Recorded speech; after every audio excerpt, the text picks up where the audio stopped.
여러분 안녕하십니까? 내꿈TV의 내꿈쌤입니다.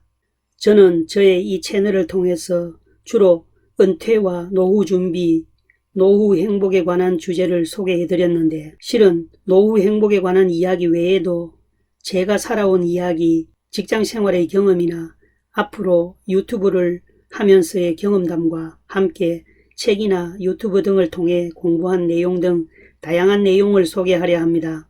그리고 또 가끔 제가 알고 있는 범위에서 여러분들에게 기초적인 일본어에 관한 강의 영상도 소개해 드릴까 합니다. 물론 모든 내용이 시청자 여러분들께 조금이라도 유익하고 도움이 되는 영상이 되도록 노력하겠습니다. 그래서 오늘 영상은 일본어 관련 그 첫 번째 영상을 준비했습니다. 오늘은 본격적인 일본어 강의 영상은 아니지만 참고가 될 만한 내용이라 소개해 드리겠습니다. 지난 영상에서 제가 은퇴 후에 외국어 공부를 해보시라고 말씀을 드렸는데 오늘은 제가 일본어를 공부하고 일본어로 그동안 일을 해오면서 느낀 일본어에 대해서 느낀 점을 좀 이야기해 보려 합니다. 보통 일본어는 다른 외국어에 비해서 배우기가 쉽다고들 알고 있습니다. 실제로 그렇습니다. 저도 많은 언어를 접해보지는 않았지만 우선 영어와 비교해봐도 일본어가 훨씬 쉽다는 것을 저의 경험으로 말씀드릴 수가 있을 뿐만 아니라 제가 비즈니스상 접해본 중국어나 베트남어와도 비교가 되지 않을 정도로 일본어 공부가 쉽다고 생각합니다. 그럼 일본어가 쉽다고 느껴지는 이유가 무엇일까요? 쉽다고 느껴지는 이유가 아마 우리말과 일본어가 비슷하다는 점과 공통점 때문일 거란 생각이 듭니다. 쉬운 이유 하나씩 알아보도록 하겠습니다. 첫 번째는 발음이 쉽다는 것입니다. 우리나라 사람은 일본어 발음을 대부분 적을 수도 있고 발음을 잘 할 수가 있습니다. 그 반면에 일본 사람들이 우리말을 발음하려고 하면 대단히 어렵고 일본어로 발음대로 적을 수도 없을 뿐 아니라 소리 나는 대로 정확하게 발음할 수도 없습니다. 그래서 우리나라 사람이 일본어 공부하기가 일본 사람들이 우리말을 공부하는 것보다는 훨씬 잘할 수가 있습니다. 그 점에서 저는 우리말이 일본어보다는 확실히 우수하다는 생각을 항상 하고 있습니다. 두 번째는 어순이 같다는 것입니다. 우리말과 일본어는 희한하게 똑같다는 생각이 듭니다. 영어나 중국어는 우리와는 어순이 다르기 때문에 더욱 어렵게 느껴지지만 일본어는 우리말과 어순이 완전히 똑같습니다. 어떤 특별한 상황이나 강조를 위해 가끔 어순을 바꿔 말할 경우가 있는데 그런 경우에도 우리말과 똑같은 식으로 사용하면 될 정도로 똑같아서 일본어가 쉽다는 생각을 하게 되는 것 같습니다. 다음은 한자어를 사용하는 점입니다. 한국과 일본은 같은 한자 문화권으로 한자로 이루어진 단어가 많습니다. 특히 한자 표기 자체가 같은 한자를 쓰기 때문에 가령 발음은 못해도 그 낱말의 의미는 알 수가 있다는 것도 쉽게 느끼는 부분입니다. 또 한자로 된 단어의 발음도 거의 우리말과 유사한 발음이 많아서 단어를 암기하는 데도 수월합니다. 물론 전혀 발음이 다른 글자도 많이 있습니다만 일본어가 쉽게 느껴지는 이유 네 번째는 존경어 사용입니다. 일본어도 우리말처럼 존경어를 사용하는 경우에는 반드시 존경어를 사용하게 됩니다. 그 사용법도 거의 우리말과 동일합니다. 예를 들면 상대방을 높여서 말하는 경우가 있고 자신을 낮추어 표현하는 방식이 있고 그리고 진지라는 말이나 드셨다와 같이 단어 자체가 존경어로 된 말을 사용하는 방법 등 우리말의 존댓말 표현과 거의 같은 방식으로 표현합니다. 다음 다섯 번째는 일반 조사 사용도 거의 우리말과 동일하게 사용됩니다. 예외적으로 몇 가지 우리와 다른 표현을 쓰는 경우가 있기는 하지만 누구누구가 무엇무엇이 어디어디에 무엇무엇을 어디어디로 어디 누구누구에게 등등 거의 우리말과 동일하게 사용합니다.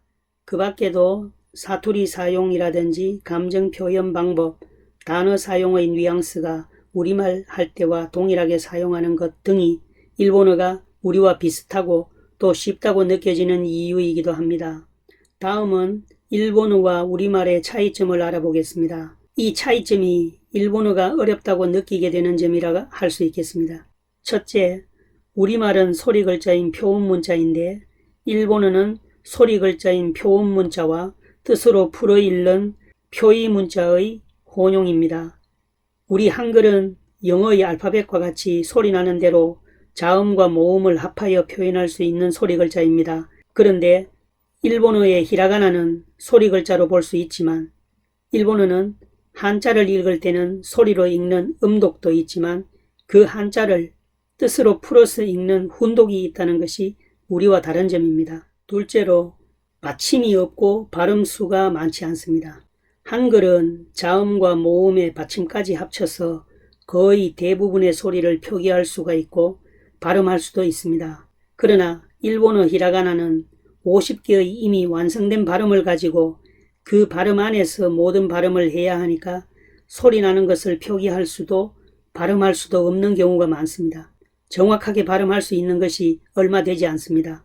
물론 50개의 히라가나에 몇 가지 부호를 첨부한 글씨만큼 좀 더 발음할 수 있기는 하지만 한계가 있습니다. 이것은 제가 일본어를 공부해 보았기 때문에 잘 알고 있습니다. 그래서 일본어를 우리말로 적거나 표현하는 데는 문제가 없지만 우리말을 일본어로 발음하도록 적으려면 도저히 표현할 수가 없다는 것을 알 수 있습니다. 셋째, 우리말은 띄어쓰기가 있으나 일본어는 띄어쓰기를 하지 않습니다. 한 문장이 끝났을 경우에만 띄어쓰기를 합니다.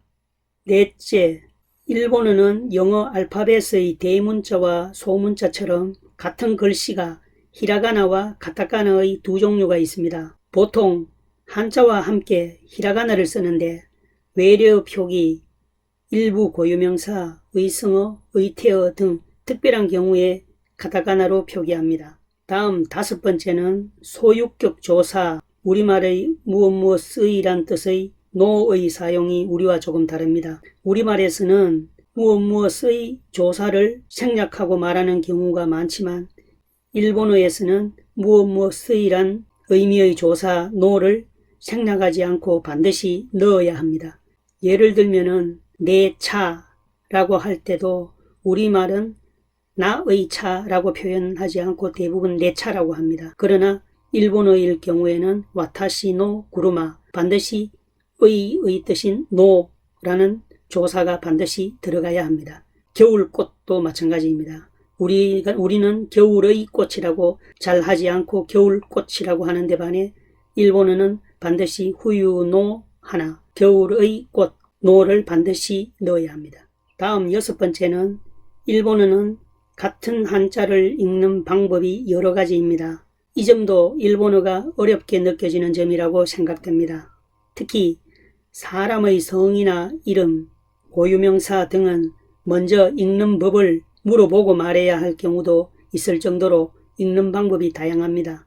일곱 번째, 일본어는 외래어 사용이 많습니다. 그렇지만 영어 발음은 제대로 되지 않아서 자기들 방식으로 일본화가 되어 있습니다. 예를 들면 맥도날드를 마쿠토나루도, 월드라는 표현도 와루도, 마시는 커피를 코히, 다음에 택시는 타쿠시라고 하는 식입니다. 그리고 한국에 없는 발음이 몇 가지 있습니다. 이 발음은 다음 기회에 다시 소개하도록 하겠습니다. 다음 마지막으로 일본어에도 욕이 있지만 욕의 심한 정도는 우리나라 욕이 훨씬 심하고 노골적 표현인 것 같습니다. 이 밖에도 유사한 점과 차이점이 많이 있지만 점점 더 이야기하려면 복잡한 문법적인 설명까지 들어가야 하는 상황이라 오늘은 이 정도만 말씀을 드리겠습니다.